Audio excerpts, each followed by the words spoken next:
let's see what their opening is going to be. They could go for an Esmeralda opening. They could go for the low E opening, which I personally think is very risky overall, but some people can pull it off. Last 9 seconds here. What's it going to be? Selena is banned out. You don't have too many options here, but it looks like the Ling is going to be the go-to. Yeah, and are they going for this again? I think they should go for maybe Esmeralda because it's still being up available. That is definitely going to be a good call. But KZP is feeling like he can actually go in to crash them all down. So who knows? They can still lock this in. Atlas is still available too. I mean, Johnson isn't the worst, especially if Ling is the hyper carry, because Ling eventually runs out of bursting power. Esmeralda, Loi, okay, thank God. That's looking like a much better start. It still gives you a lot of flexible options and allows you to play around them a lot more. And things are very standard for coming from the side of RRQ as well. Okay. Giving enough respect to go in for Uranus and Kufa, hopefully to just push away all these sort of threats. Now they're actually snatching away the export. Very good move coming from the side of Resurgence, but that's not the only thing that R7 can play. Yeah, and I think Resurgence is just playing, just stealing parts and components that they've seen RRQ play previously, just to try and cripple them as much as they can.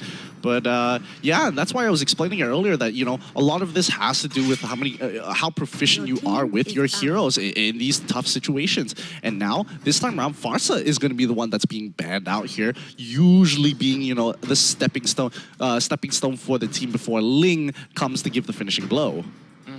And I would say that this Farsa ban here is very sensible because they've already got a lot of all these. Seems like there's a big laugh coming from the side of Jason. I'm not too sure what is it about, but I got a feeling that they can actually go for a big hyper carry for the side of LY4 right here. Oh, they could. Yeah, they really could, but is it worth it? I think it's going to be tough no matter what marksman you choose. It's always going to be tough if you're not using Claude, and it's always going to be tough when you're up against the Link, because there are so little options you have that protect yourself. You're going to need a Winds of Change at some point. You're going to need maybe even a battle spell to compensate and give up a Retribution. It's some pretty tough calls. And you can't exactly go for carry, or I think Roger is still not too bad, because these are the two sort of things that LY4 has been rotating upon, and seems to be that that would be Tamas as well as Valir. So decent enough damage dealers out there, but yeah, he's going to be leading back to the trusty old Roger, which at first, before the Boomer School games, he was having 100% win rate on that, and it's just slightly dented. He's going to be trying to hit over for this sort of pick again. I mean, they've been hovering over it for quite a while. They're really thinking about this. They're really thinking about who needs to be the hyper carry and who needs to be prioritized. So it looks like they're going for a composition where their squishiest heroes either have some form of way to get out or are too tanky to die to the initial burst that comes from the Ling. So keep your eyes open, because if these side lanes don't get ahead and Thamos starts to get some consistent DPS, he can build full damage if he wants to win this particular game, only because he needs to peel for Ling to get them low enough to help secure the kills. Yeah, and my eyes are set on that Terizla as well. And you do play a whole lot of Terizla games. Oh yeah. And we are looking at how this is going to work out, because yes, you really want to sentence them in towards a really tight corner and just get members of the side of RQ all locked down, but he doesn't really have too much of that mobility. It's going to be hard for them to catch on towards that Link. So how our game 2 is going to go, we are about to find out. Yeah, as we load in here, how are you feeling for both of these compositions? Which are you leaning more towards? I'm looking at the safer option. I think RRQ is not running way too far from the radar, and I do like that Tamas coming into the picture as well, so that they can actually fare very well on the side lanes that you did mention earlier on. And of course, Lemon will be playing on that Uranus, so he will be very much be a nuisance for the side of Resurgence. But now we've already got all things all sorted up. LJ is going to be all alone up in the mid lane, while the rest of RRQ focusing on towards their jungle. But Vin, though, he actually popped the flicker all too early. Is this a good sign for Archie? He is just punishing Jason constantly, but at least, you know, at the end of the day, they got the Litho Wanderer, so he's just wasting mana and health to actually make this happen. If they take this other Litho Wanderer away, it's going to force Valir to back off here. Lemon so low here. What in the world happened up the top side?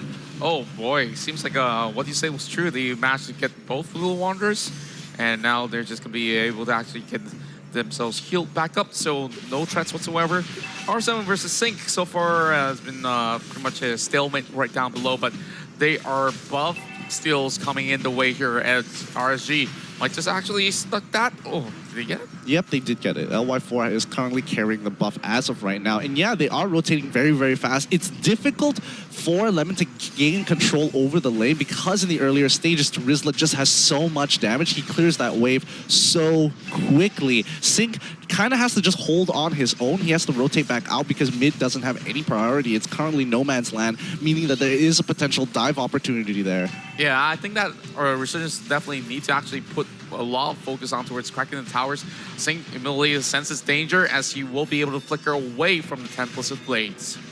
Yeah, he does not want to get caught out like that. But at the very least, he did clear out the waves, which is still pretty impressive. He didn't lose too much tower damage. Rizla now rotating towards the bottom side here to kind of take the full brunt of the damage and force the rest of RRQ to kind of play towards the top side. Very quick moves coming in from the side of Sana to really cover things up. TP. And here goes. So, straight towards the jungle, looking for Sin.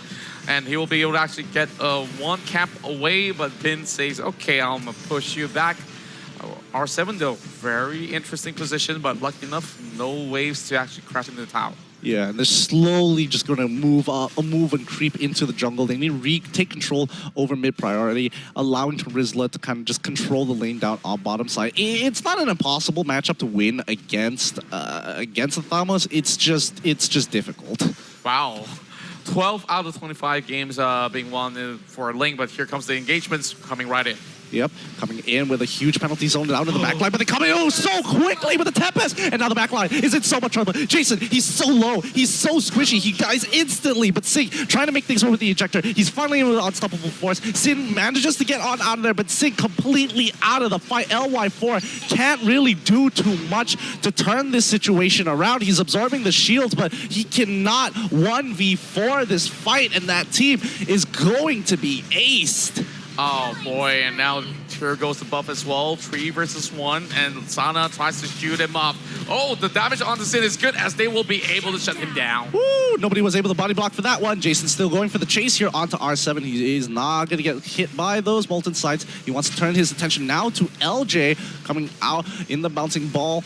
He has to flicker in this situation. If not, he's going to get caught up. But once again, Turtle being contested here. 2K down for the side of Resurgence. Sin seems to be very far away, and it seems to be a big catch over the side of the Loyi. Jason was going to be pummeled down while LJ will fall back. He's going relatively low. Vin has to respect the damage output, but LY4 now being a little bit displaced. Where RG members are now moving all the way back. But Sin going in to commit with the Tempest of Blades will get that kill back on towards the Esmeralda. Oh, they're all so low, and nobody is able to finish them off at this point in time. Oh boy. And they have to give this turtle away. There's no way that they should contest it once again. Oh, Mr. Serial Girl is coming right back, but it's not going to be enough. KZP last insanity, and they will have to fall back. But Vin, they want this kill, and R7 hopping right in to get Jason another time. Unfortunate. Their team just did not want to rotate. They don't want to sacrifice too many resources to go down there all the way just to try and save Jason there, even though their team members probably could have if they wanted to, but unfortunately he was just way too isolated and cut off once Valir threw down his searing flames. Of course, Resurgence actually have a lot of massive fights all across. A couple of all these great engagements to get perhaps those 3 kills over on the side of LY4 as well as Jason. I guess they really have to go in towards the mid game to really find a better opportunity. But as it stands, we're going to be looking in towards how RESURGANCE will be shoving this sort of wave, pulling it back, and KZP Spots out Vin, and Oh, the fight. LY4. The fight's already beginning. Last Insanity coming out for KZP. They have managed to sneak out one. LJ, is he going to be going down here? Can LY4 actually catch up to him? I mean, they're tickling him slightly, but I think they could have gotten so much more. But then again, they are behind, so this one catch has to matter. And it happened to be on Sin, so that's going to slow down his farming time, which is the most important thing to Resurgence. Now, Lemon, of course, wants to actually hold all these jaw hit pressure over on the top side.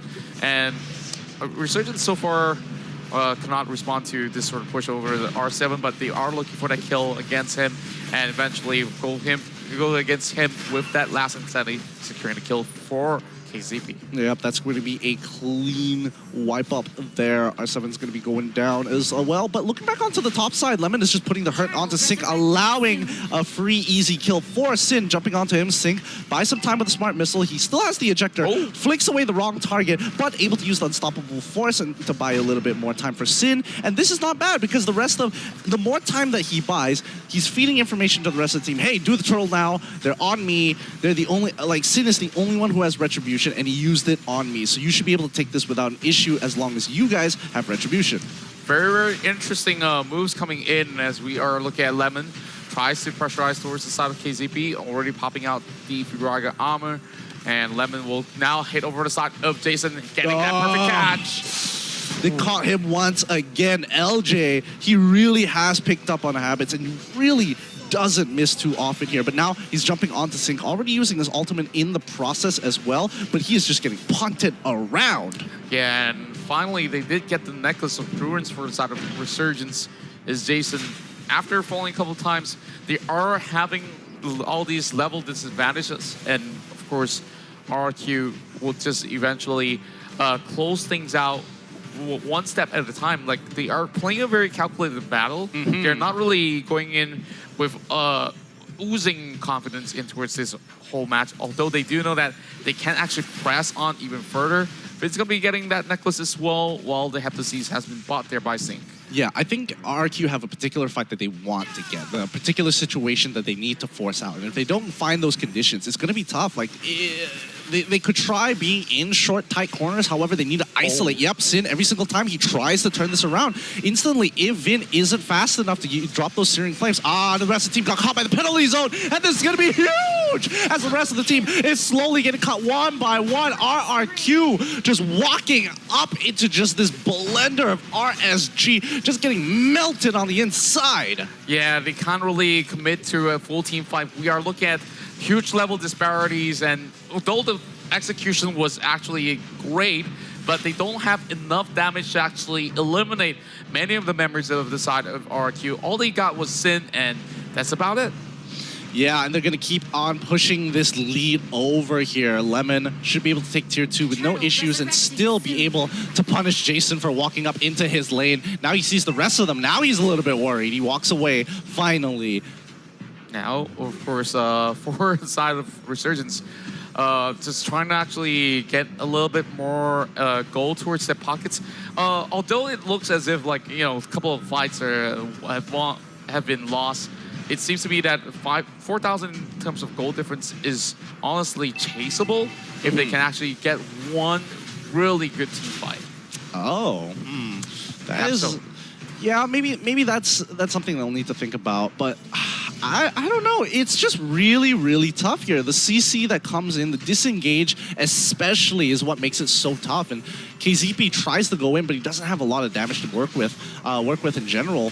But you can see RSG, knowing that they're behind, they're starting to stick together a little bit too much for my liking as well. But now look at them. Lemon is just cutting through all of them. And finally, Ling is now in the fight, which means they are going to be able to pick up the kills when they want it. You can see Sin just hopping around left, back, and right. Vin very close by, just in case as he rotates down. They have control over this entire area as Luminous Lord has spawned. Yeah, we saw Sync was actually being caught right in towards the Weather of the Storm, right in the middle of the pack, but he still managed to flicker out. But it was Sana that was actually taking the short end of the stick. RRQ should be able to actually do this, but KZP looking for that last Insanity, and it might just a big steal coming from the side of Resurgence, just what they needed, but they will lose out in terms of manpower. But KZP, oh boy, that was a really great work alongside with LY4. But RRQ is furious of that steal, and they are trying to actually bring them down. But with this Lord, it can only buy a little bit of time. Yeah, and I think that's what Resurgence needs right now. They just need more time because RRQ are just growing exponentially out of control while RSG haven't been really winning fights to begin with. So now that they have Lord on their side, this is going to give them some extra buffer time to break into the 30K mark and then look to get as close as possible to 42K before the next Lord is slain. Well, at least they get all these members of RRQ all to occupy over the bomb side. Having two members at the very least to actually dish out damage to Lord, and then everything goes back to normal now for the side of RRQ.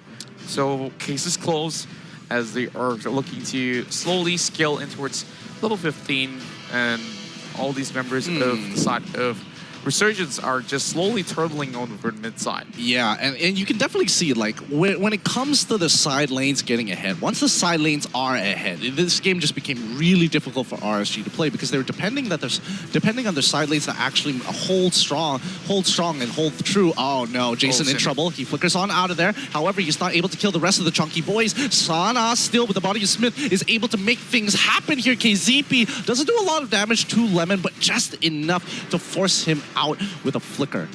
Yeah, I would say that at least this was pretty much a very equal sort of a fight where Resurgence is just hoping not to die in the process of defending for now. And there's still a lot of ways to be crashing right in from every single direction. There's not really too much of resources being left inside the jungle for them to even get anywhere close to take. And now they're just slowly going to just cut on their way through. And I think, you know, RRQ is giving Resurgence a lot of respect here. They understand that their comp requires specific conditions and they can't always just keep going into fights and say, yes, we can win this fight. Oh, wait, Sing actually throws Sin in here with the Unstoppable Force, forcing out the Tempest. Can they catch him out? Sin is on the run. He is literally 1 HP as the rest of the team is slowly retreating backwards. They had used all their ultimates to try and buy some space and time to look for those kills. They really chunked out RRQ for that tower dive. Yeah, of course, it did cost 2 lives right there, but RRQ now has an opening towards the top lane here as they slowly rotate back in towards the bottom. They are looking for Sync, and so is Sana, but of course, Lemon will try to knock some doors again. RRQ seems to be not having all the answers to how exactly they should close this game. Maybe they just need 1 more minute for the next Lord. Potentially, but you can see how strong Sin is right now, right? He's about to be able to purchase a Blade of Despair on top of the fact that he already has an Endless Battle and a Berserker's Fury. That's going to be way too much damage, and at that point, Sin is not going to be looking for the engage. Yeah, and I'm thinking that for the side of members of Resurgence, they really just have to take counters, and the only guy that possibly has the easiest way in and out is KZP, but then again, we're looking at Sync, of course, struggling to make ends meet on that jaw hit. He's also building full damage in total, so he really is the guy to just finish the job in case if Tempest isn't popped. And you talk about the Blade of Despair, seems like Sin has got one for himself. And he's still being very, very bold, even taunting them to a certain extent, going right up to their faces, really just brushing the edge of the lava there, as the rest of the team are just stuck in their base. They can't really do too much for the side of RSG besides hold their inhibitors. Luminous Lord is back up now, and this is the time that they want to break it open. R7 will be able to actually solo this one off. Immortality also in the back. Of course, unlimited lifesteal for himself while they are trying to actually bait off members of Resurgence. Everyone's just setting up shop. And LJ already spotting everyone there. Sin's going to be backing away with Tempest's Blade. But here comes a little bit of flip over the side of Lemon. Calling it off, and they will eventually lose that Lord right there. Oh, the teleport comes right in, and they are re-engaging right now. Resurgence going in for a daring attempt. Sync just trying to actually snatch this one away. The Lord will be in the hands of RRQ as they get 2 members down of Resurgence. They didn't take the teleport, but they were looking for flank angles to get around to try and steal the Lord away. And unfortunately, they were not able to do just that. And now Luminous Lord going to be walking towards that top side. Oh boy. This this is not looking good for RSG, that's for sure. Yeah, they really need Sync as well as LY4 to be up. And by the time that they are spawning, I think they will eventually lose the tower, and LJ not really get much of a good catch right there. Since just going to be hopping into the Tempest of Blades, and of course, they will be able to actually secure the kill over the side of Jason eventually. R7 now looks to actually take KZP down, and this Lord is marching right in, and they're looking for point number 2. And they're going to put things to a match point because right now Sana is trying to actually hold things on. LY4 has already spawned up, but it's too much for them to take. Resurgence now will falter, and Rex Righamkian wipes them out, goes into match point 2-0. Back-to-back games. Let's do it one more time, RRQ, before they are crowned the champions. They are doing so well. They are looking like they are on fire. Oh, man.